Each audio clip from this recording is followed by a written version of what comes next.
So we are back from Classroom Without Walls, and like we do every year, we're starting to see a pattern of students having more conflict with each other. And this is normal, this is expected, this is middle school. We want them to make the mistakes now so they don't make them when they're adults.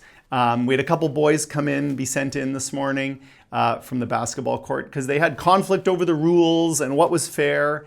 And it was a good conversation we had with them in the office around how we want to act and behave and what's going to make that basketball court fun to play on in the morning. So it's really expected.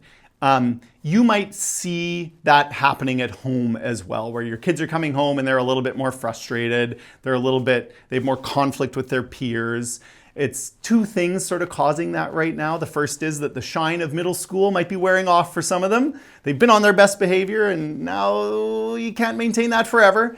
And the second is that as we get closer to conferences, there's going to be more assessments, the workload is going to ramp up. So totally normal.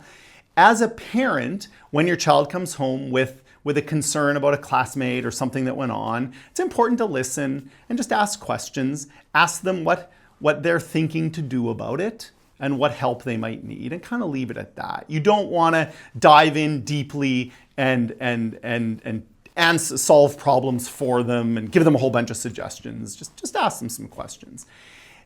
And if this continues, there's a trap that we commonly fall into as parents, and it's called interviewing for pain. Michael Thompson coined the term 10 years ago. What it is after that initial interaction where your child's had a conflict with someone, it's you as the parent wanting to make sure that your child is okay, which is the right thing to want, but you're leading with it when they come home. So if they had a conflict with a student, when they come home the next day, you're saying, hey, was so-and-so mean to you again? And that's your first interaction. You're asking them, hey, was it terrible at break again? Did you have this conflict again?